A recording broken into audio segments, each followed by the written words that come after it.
সবাই আমরা এখানে আসছি, সকলের ব্যস্ততা, সকলের পরিবার, সকলের পেশা, সবকিছুর মধ্যে দিয়ে এখানে আমরা আসছি। আমাদের চাওয়া পাওয়ার কি আছে এখানে? শুধুমাত্র একটি কারণে, আমাদের রুহের খোরাকের জন্য। ঠিক কিনা বলেন? প্রাণ প্রিয় ভাই, আজকে ষড়যন্ত্র চলছে, আজকে ষড়যন্ত্র চলছে, ষড়যন্ত্র চলবে। ইসলামের পক্ষে যারা থাকবে তাদের বাধা আসবে, বাধা চলমান থাকবে। এই ষড়যন্ত্র বাধার সামনে থেকে যারা হাসি মুখে জীবন দিয়ে চলে গিয়েছেন আমাদের নেতৃবৃন্দ, আমরাও সেই আন্দোলনের পথ থেকে কিছু করতে পারবো না ইনশাআল্লাহ। যতই ষড়যন্ত্র আসুক, যতই বাধা আসুক, এই জমিনে আল্লাহর দ্বীন প্রতিষ্ঠার জন্য আমাদের যদি সকলকেই রক্ত ঝরাতে হয়, আমাদের সকলকেই যদি জীবনের ত্যাগ করতে হয়, আমরা তো প্রস্তুত আছি। আছে কিনা বলেন ইনশাআল্লাহ।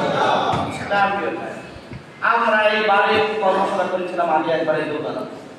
সেই প্রোগ্রামে আমাদের মেহমান ছিলেন সম্মানিত মহারাজ আমির সাহেব। আমাদের প্রোগ্রাম যখন ঠিক শেষ পর্যায়ে, তখন তৎকালীন বারের যিনি সেক্রেটারি ছিলেন পিয়ন দিয়ে আমাদেরকে বলেছিলেন এই মুহূর্তেই জায়গা ত্যাগ করতে হবে, তা না হলে এখানে পুলিশ আসবে।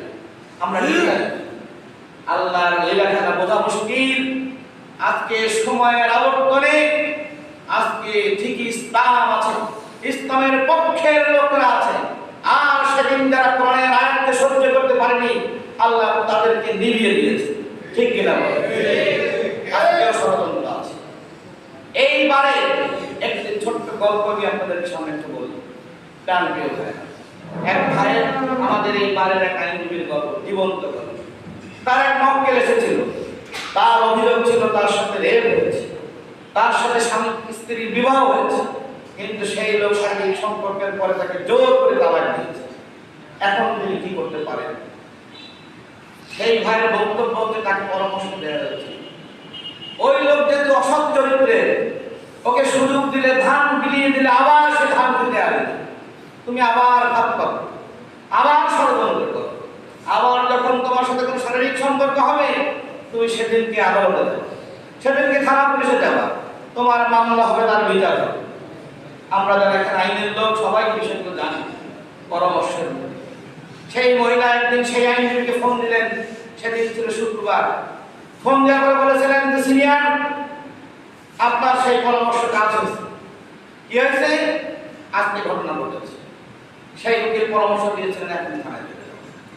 সেই মহিলা থানায় চলে গিয়েছিল রেপের মামলা করার জন্য। সেই পুলিশ সেই ব্যক্তিকে ধরে নিয়ে আসছিল থানায়। তারপরে তাদেরকে আবার কাহিনী বিয়ে পড়ানো হয়েছিল এই থানাতে বসে। আপনারা কি জানেন সেই অনৈতিক ঘটনার স্থানটা কোথায় ছিল?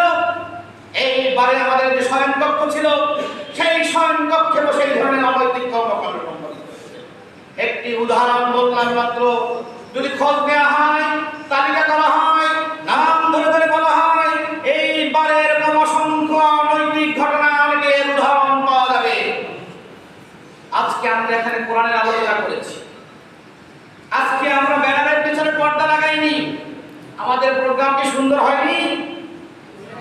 আজকে রক্তের উপরে, শাহাদাতের উপরে রাজনৈতিক পট পরিবর্তন হয়েছে।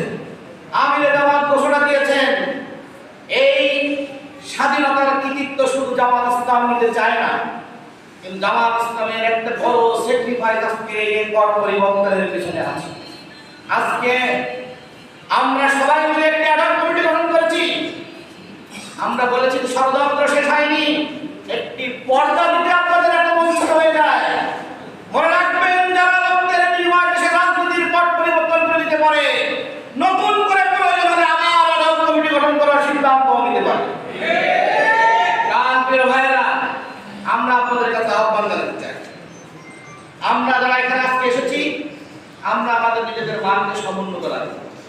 আগামী 6 মাসের মধ্যে আমরা যারা সহযোগী আছি, আগামী 1 মাসের মধ্যে আমরা যারা সহযোগী আছি তারা কর্মী হবে ইনশাআল্লাহ। সর্বোচ্চ 6 মাসের মধ্যে যারা আমরা কর্মী আছি আমরা রোপণ হবে ইনশাআল্লাহ। আমরা এই সহযোগী থেকে কর্মী, এই কর্মী থেকে রোপণ হব। দুনিয়ায় কোনো চাওয়া পাওয়া আমাদের কিছু নাই। আমাদের এই মুক্তির মন্দির আখিরাতের মুক্তির জন্য হবে ইনশাআল্লাহ। সর্বশেষ একটি ঘোষণা দিয়ে আমি আমার কথা শেষ করতে চাই।